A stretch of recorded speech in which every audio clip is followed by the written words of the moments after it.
अगर आप लोग इस समय अपनी प्रेगनेंसी से परेशान हो ना, मुझे नहीं पता आप किस रीज़न से हो सकता है कि हस्बैंड साथ नहीं दे रहे हैं, हो सकता है मदर इन लॉ या फैमिली मेंबर साथ नहीं दे रहे हैं। लेकिन एक बात कहूँ, बहुत लकी हो आप। वो घर पहुँचे, उन्हें कोविड हो गया। जो एक बीवी की कमी होती है ना, वो बीवी ही पूरा करती है और ऐसे में तो कोई रिश्तेदार भी काम नहीं आ रहा था, हमारा भी कोई रिश्तेदार काम नहीं आया। माँ-बाप ने पैदा करा है ना, उनकी जान पे बन आई है, अपनी जान चली जाए लेकिन उनकी जान बचानी है। और मम्मी को ऐसा कोविड हुआ कि उनकी ऑक्सीजन भी कम हो रही थी। घर में ऑक्सीजन सिलेंडर भी आ गया था। स्वर्ण की गोली कोई 2000 की एक गोली आती थी। कौन सास-ससुर अपने दामाद को पानी भी नहीं देंगे। उस समय पता है कौन काम आया था? चौबीसों घंटे वो रहने लग गया घर पर। और ना जब ये ऑक्सीजन कम होती जा रही है कि देख लो आपकी वजह से मैं ना बाद में नहीं पछताऊं।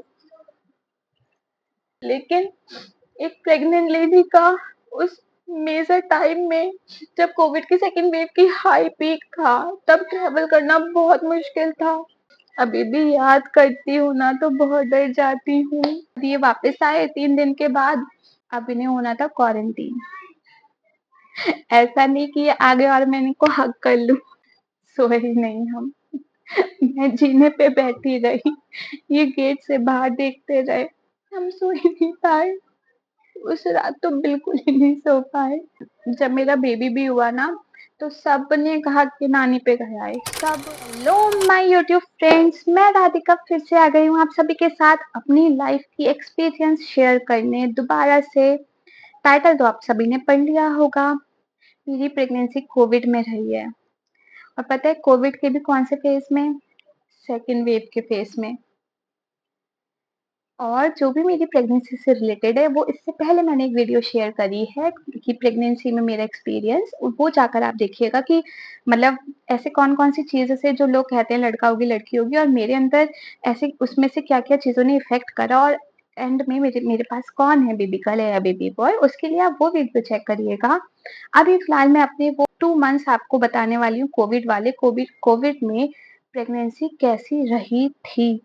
आप लोग अगर इस समय प्रेग्नेंट है ना तो बहुत लकी हैं, सच में बहुत लकी हैं। वो जो प्रेगनेंसी ना बहुत खतरनाक थी, बहुत ज़्यादा खतरनाक। शेयर करने वाली हूँ मैं आपसे सब कुछ। वो मैं ना सोचना भी नहीं चाह रही हूँ कि मैं वो चीज़, वो फेज़ दोबारा से सोचूँ। लेकिन एक बार आप सबको शेयर करके हो सकता है आप में से बहुत सारे ऐसे लोग होंगे जो अपनी प्रेगनेंसी से खुश नहीं होंगे, वो भी ना खुश हो जाएँगे। मेरा वो टाइम, वो फेज़ की स्टोरी सुन के आप लोग अपनी प्रेगनेंसी को एन्जॉय करने लगेंगे, ये पक्की मेरी गारंटी है। अब हम बात करते हैं कोविड की। तो मेन इस वीडियो का पॉइंट है, सेकंड वेव कोविड की आई। मेरे मम्मी-पापा जी होली पर, मेरे सास-ससुर होली पर यहाँ आ गए थे हमारे पास। कि उसकी प्रेगनेंसी कुछ दिन उसके पास रहकर आते हैं। अब पापा जी जो बिज़नेसमैन होते हैं, वर्किंग होते हैं, वो कहाँ इतना टाइम रुक पाते हैं। 15-20 दिन के बाद उनको ये हुआ कि अब मुझे जाना है। तो कोविड की वेव स्टार्ट ही हुई थी मतलब, तो उन्होंने कहा तो माँ रुक गई और पापा जी चले गए। उनका हमने टिकट करा दिया, वो ट्रेन से चले गए। वो घर पहुँचे, उन्हें कोविड हो गया। शुरू में माइल्ड था, फिर सीवियर होता जा रहा था। टच वुड हमारी जॉइंट फैमिली है, वहाँ चाचा-चाची हैं, उन्होंने बहुत करा है, बहुत। हर बार हर जॉइंट फैमिली, भगवान करे सबको ऐसी फैमिली मिले। बहुत हेल्पफुल, मेरे माँ-पापा जी उनके लिए हेल्पफुल होते हैं। वो लोग चाचा-चाची, मतलब हम सब बहुत अच्छे से, बहुत अच्छी बॉन्डिंग है। उन्होंने बहुत साथ दिया। डॉक्टर्स को दिखाना है उस कोविड की कंडीशन में, सब कुछ चाचा-चाची ने करा। लेकिन तब भी जो एक बीवी की कमी होती है ना, वो बीवी ही पूरा करती है। माँ हमारे पास थी, अब हमें भी लग रहा था कि माँ को वहाँ होना चाहिए पापा जी के पास, क्योंकि कुछ ऐसे एसेंशियल चीज़ें होती हैं जो शायद एक वाइफ़ ही कर सकती है एक टाइम के बाद। जब शादी हो जाती है, एज हो जाती है, तो वाइफ़ ही उस चीज़ को कर सकती है। मैं 4 महीने की प्रेग्नेंट, मैं यहाँ पर अकेले, अब मुझे अकेला छोड़कर कैसे जाएँ? वहाँ पापा जी भी ठीक नहीं, प्लस उधर मेरी मम्मी को कोविड हो गया। वहाँ तो कोई भी नहीं, सिर्फ मेरे पापा, मेरी मम्मी। मेरे पापा को माइल्ड कोविड, मेरी मम्मी को सीवियर कोविड। Severe Covid. वहाँ तो दूर-दूर से कोई नहीं, और ऐसे में तो कोई रिश्तेदार भी काम नहीं आ रहा था, हमारा भी कोई रिश्तेदार काम नहीं आया। सब कुछ मेरे पापा ने अकेले करा। ख़ैर, ये यहाँ से गए, मैंने इन्हें हिम्मत दी, मैंने कहा आप मेरी चिंता मत करो, मैं घर में हूँ, बंद हूँ, मैं सामान ऑनलाइन मँगा के 3 दिन टच नहीं करूँगी, रख लूँगी, जो अभी है सिर्फ़ वही खा पी के काम चला लूँगी। आप माँ को सुरक्षित वहाँ छोड़ कर आओ, मेरी चिंता मत करो। मैंने बहुत हिम्मत दिखाई, लेकिन बहुत डर रही थी मैं अंदर ही अंदर से, दिन कट जाएगा, रात कैसे कटेगी? वैसे भी शादी के बाद ऐसे अकेले नहीं रही हूँ मैं, या तो इन ये रहे हैं या मैं उधर फैमिली के साथ रही हूँ, लेकिन अकेली नहीं रही। ऊपर से प्रेगनेंसी 4 मंथ्स की, ऊपर से कोविड, पापा जी को भी और उधर मेरी मम्मी को भी इतनी सारी टेंशन परेशानियाँ, प्लस अब ये और माँ रास्ते से घर जा रहे हैं, वो डर कि कहीं इन्हें कोविड ना हो जाए। चलिए कोई बात नहीं, दोनों जने घर पहुँच गए, माँ को भी माइल्ड कोविड हो गया। टच वुड, थैंक यू भगवान कि आपने इनको ठीक रखा। ये ठीक थे, लेकिन थोड़ी-सी धुक-धुक कि पापा जी को भी थोड़ा कोविड है ज़्यादा। बेटे हैं, फ़र्ज़ निभाएँगे, निभाना भी चाहिए। बेटा है या बेटी है, कोई भी है, फ़र्ज़ है।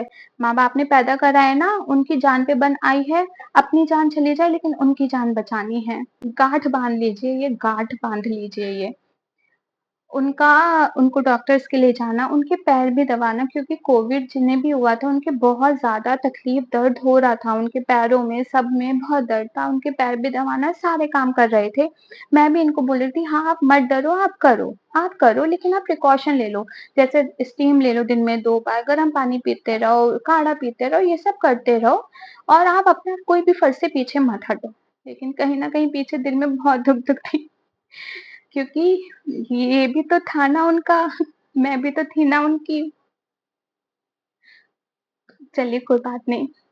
फिर उधर मेरी मम्मा को कोविड, और मम्मी को ऐसा कोविड हुआ कि उनकी ऑक्सीजन भी कम हो रही थी। वहाँ मेरे पापा अकेले, बिल्कुल अकेले। उन लोगों की भी अब एज है। मैं प्रेग्नेंट, मेरी मम्मा पापा से कहती थी उसे मत बताओ, उसे मत बताओ। मैंने पापा को कसम दे रखी थी, और टच वुड मेरे पापा ऐसे हैं कि मुझसे वो कुछ नहीं छुपाते हैं, कुछ भी नहीं। मेरे और पापा की बॉन्डिंग ऐसी है ना, मैं उनकी बेटी नहीं बेटा हूँ। अभी तक बन के रही हूँ बेटा, आगे भी बनी रहूँगी, दुनिया को भी दिखा दूँगी बेटा हूँ, किसी से डरूँगी नहीं, सारे फर्ज़ निभाऊँगी मैं। वो सब बताते थे। घर में ऑक्सीजन सिलेंडर भी आ गया था मम्मी के लिए। मेरा ऐसा कि मुझे वहाँ जाना है, अभी एट प्रेज़ेंट शिखर ही वहाँ पर है, और मैं ऐसे कि मैं भी आ रही हूँ, मुझे भी वहाँ जाना है। पापा भी कह रहे थे, रुको मैं देखता हूँ, जो भी है, जो भी होगा मैं देखता हूँ। पापा ने बस एक अच्छी बात ये करी, पता नहीं अच्छी कहूँगी या नहीं, पापा ने उन्हें हॉस्पिटलाइज़ नहीं करा, उनका सारा ट्रीटमेंट घर पे करा। 10 डॉक्टर्स से बात करते थे, अलग-अलग ट्रीटमेंट्स उन्हें देते थे, आयुर्वेदिक, होम्योपैथिक, वो स्वर्ण की गोली, कोई 2000 की एक गोली आती थी, वो उन्हें देते थे। सारी एलोपैथिक मेडिसिन सब चल रही थी, पापा ने सब कुछ करा, एक अलग ही रूप पापा का निकल के आ गया। पापा ने, कहते हैं, साम, दाम, दंड, भेद सब कर दिए मम्मी को बचाने के लिए, सब। जब बाप इतना बहादुर है तो बेटी तो बहादुर होगी ना, बेटी भी बहादुर है। मेरे हस्बैंड मम्मी को भी देखने गए, लेकिन मेरे पापा ने पास में नहीं आने दिया, मम्मी-पापा के, मतलब अपने पास में नहीं आने दिया कि नहीं, आपको वापस जाना है, उसके पास जाना है, वो प्रेग्नेंट है, आपको कुछ नहीं होना चाहिए, और आपको भी पर्सनली कुछ नहीं होना चाहिए। पास नहीं आने दिया उन्हें। कौन सास-ससुर अपने दामाद को पानी भी नहीं देंगे, लेकिन मेरे मम्मी-पापा ने पानी भी नहीं दिया। मम्मी तो स्थिति में ही नहीं थी, पापा ने भी पानी नहीं दिया कि नहीं साहब, मैं आपको यहाँ का कुछ नहीं पिलाऊँगा। आप आए हो, आप आए भी क्यों हो? लेकिन फिर भी कुछ ऐसी चीज़ें जिसकी कमी थी, जैसे कोई ऐसे इक्विपमेंट्स, वो इन्होंने मतलब लाकर दिए थे। उस समय पता है कौन काम आया था? जो हमारे मुझे ना सर्वेंट्स, हेल्पर्स बोलना भी पसंद नहीं है उनके लिए, क्योंकि वो ही हमारी ना फैमिली है। जो हमारी शॉप पे काम करते हैं, मैं उन्हें भैया ही बोलती हूँ, मुझसे छोटा है, नाम भी लेती हूँ और भाई करके ही बोलती हूँ मैं। चौबीसों घंटे वो रहने लग गया घर पर। जब उसे पता चला कि भाभी जी की बहुत तबीयत खराब है, बहुत ज़्यादा सीरियस है, चौबीसों घंटे।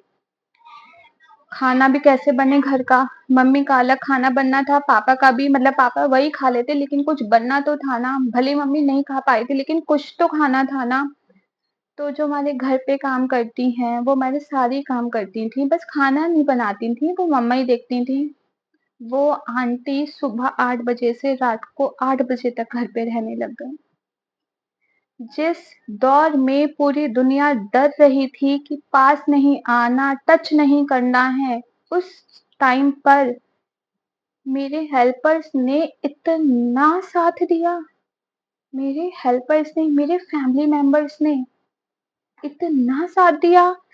क्या होता था कि मैं ना हर समय पापा को फ़ोन नहीं कर सकती थी। हालाँकि मेरे पापा हर 2 घंटे में खुद मुझे अपडेट दे रहे थे। उन्हें पता था कि मैं किस नेचर की हूँ, मुझे कितनी परेशानी हो रही होगी खुद।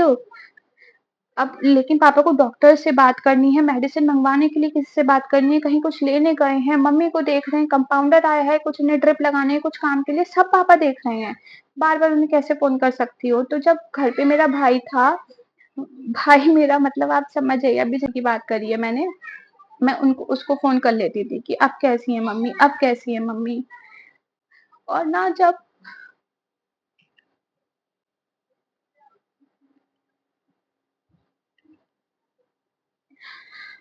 और ना जब पता चला कि मम्मी की ऑक्सीजन कम होती जा रही है, शिखर मेरे पास आ गए थे। मुझे ये था मुझे घर जाना है।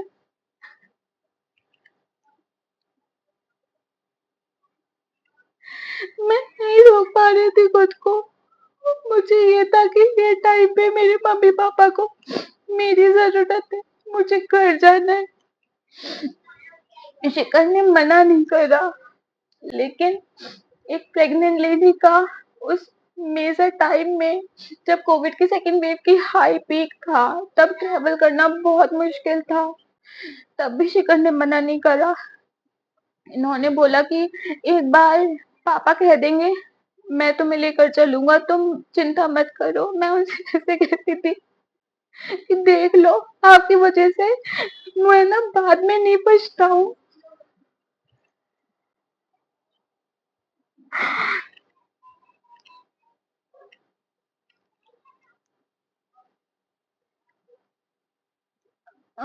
बहुत खराब टाइम था, पूरे दिन रोती रहती थी मैं, पूरे दिन। वैसे मैंने ओवरऑल मेरी प्रेगनेंसी में गीता पढ़ी है, ग्रंथ पढ़े हैं, बहुत मतलब पूजा पाठ में बहुत रही हूँ मैं। लेकिन उस टाइम पूरे टाइम भगवान के सामने ही बैठी रहती थी, ऐसे कहती थी कि मेरी मम्मी को ठीक कर दो, खुशियाँ दे रहे हो भगवान, खुशियाँ छीनना नहीं।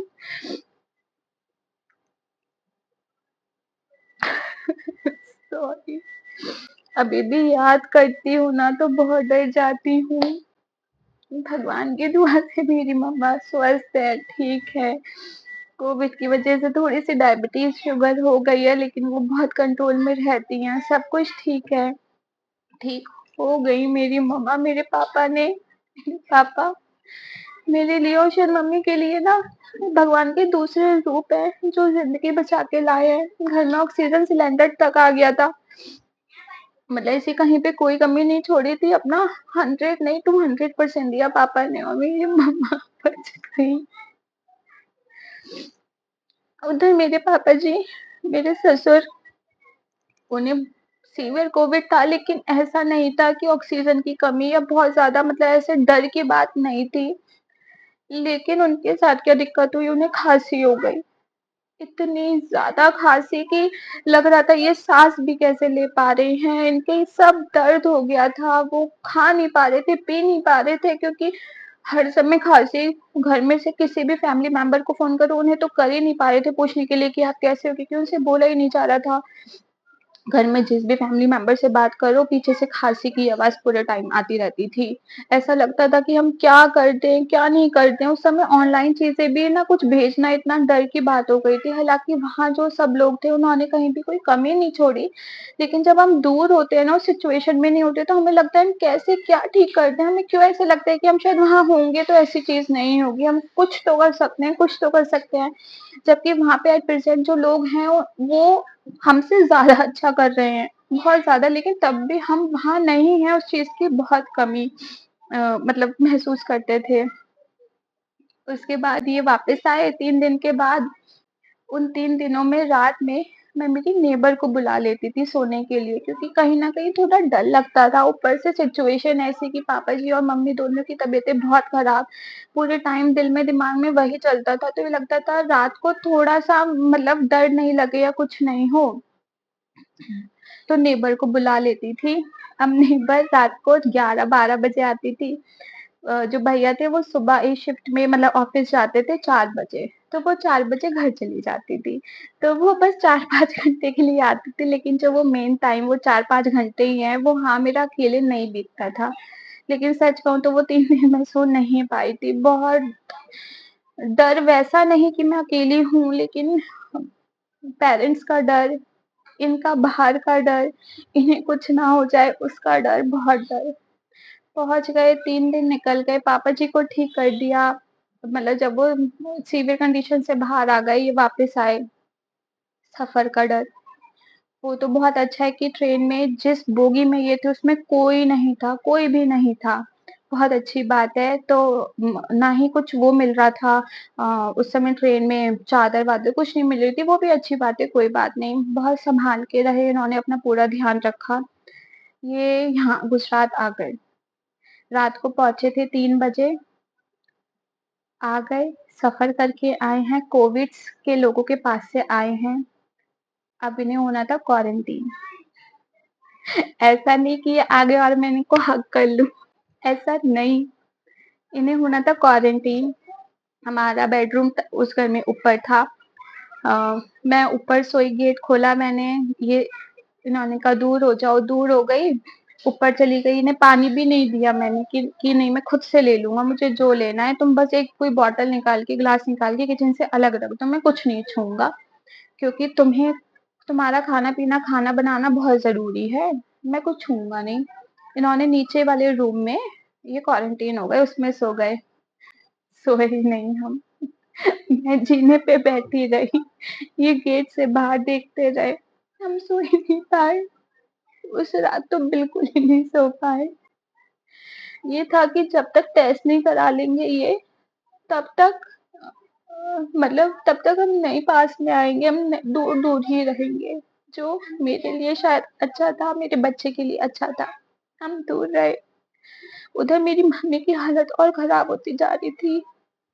फिर ये नेक्स्ट डे टेस्ट कराने गए। टे टेस्ट का रिज़ल्ट शाम तक आया, जो कि नेगेटिव था। इन्हें कोविड नहीं था। जब रिज़ल्ट आया ना, मैं नीचे ही बाहर थी, मतलब ये अंदर थे, हम दूर थे, लिटरली बिल्कुल पास ही आए थे, दूसरे ही रूम में थे, ये भाग कर आए, उन्होंने हग कर लिया कि राधिका मुझे कोविड नहीं है, मैं तुम्हें छू सकता हूँ। इन्होंने फिर मैं बहुत रोई, बहुत ज़्यादा, इनके पास होने के लिए, मम्मी की तकलीफ के लिए, पापा जी की तकलीफ के लिए। अप्रैल और मई, मतलब प्रेग्नेंट मैं, और मैं रो रही हूँ। जबकि कहते हैं प्रेग्नेंट लेडी को ना रोना नहीं चाहिए ज़्यादा, ज़्यादा क्या अवॉइड ही करो, रो नहीं। लेकिन मैं रोई मतलब इतनी परेशान, इतनी टेंशन, बहुत टेंशन। जब मेरा बेबी भी हुआ ना, तो सबने कहा कि नानी पे गया है, सबने कि नानी की डिट्टो कॉपी है। शायद इसलिए क्योंकि वो टाइम मैंने बहुत ज़्यादा मम्मी को याद किया था। बहुत ज़्यादा दिन भर mummy, mummy, mummy, mummy, mummy ही करती थी, भगवान से मम्मी की लाइफ़ माँगती थी, सब कुछ करती थी। अगर आप लोग इस समय अपनी प्रेगनेंसी से परेशान हो ना, मुझे नहीं पता आप किस रीज़न से हो सकता है कि हस्बैंड साथ नहीं दे रहे हैं, हो सकता है मदर इन लॉ या फैमिली मेंबर साथ नहीं दे रहे हैं। लेकिन एक बात कहूँ, बहुत लकी हो आप। जो प्रेगनेंसी मैंने देखी है ना, भगवान ना करे आपको देखने को मिले। वो इतना सा टाइम, मैं पूरी प्रेगनेंसी को नहीं कहूँगी, वो 1 मंथ बस, अप्रैल और मई का कुछ मिड। बाकी टच वुड मेरी पूरी प्रेगनेंसी बहुत अच्छी, बहुत हेल्दी रही है। जो भी छोटी-मोटी चीज़ें होती हैं, थोड़ा बहुत दर्द, वो सब तो सबको ही होता है, क किसी को कैसा, किसी को कैसा। लेकिन ये कोविड की टाइम की प्रेगनेंसी बहुत, बहुत ही ज़्यादा फ़ियरेबल, बहुत ज़्यादा मतलब समझ नहीं आ रहा कि क्या कहूँ। बस भगवान आपको, आपके बच्चे को बहुत लंबी उम्र दे, या जो भी मेरी ये वीडियो देख रहा है, आप सब बहुत हेल्दी लाइफ जिएँ, आपके पेरेंट्स बहुत हेल्दी रहें, और भगवान करे मेरे पेरेंट्स, मेरे इन-लॉ सबकी भगवान बहुत लंबी स्वस्थ उम्र रखे। उम्मीद करती हूँ आपको ये वीडियो अच्छी लगी होगी। मेरा रोना बहुत बुरा है ना, अच्छा स्मार्टली नहीं रोती हूँ मैं, सॉरी, मेरा रोना आपको देखा, मुझे नहीं लगा था कि मैं कभी ऐसा कुछ यहाँ पे शेयर करूँगी। अगर पसंद आया हो तो मेरी वीडियो को लाइक करिएगा, मेरे चैनल को सब्सक्राइब करिएगा। मैं बहुत सारी इस पे टॉपिक्स लाती हूँ, प्रेगनेंसी से रिलेटेड, पेरेंटिंग से रिलेटेड, कुकिंग की रेसिपीज़ भी लाती हूँ, और भी बहुत कुछ शेयर करती हूँ। एक बार जाके मेरे चैनल को चेकआउट ज़रूर करिएगा। Bye bye, love you.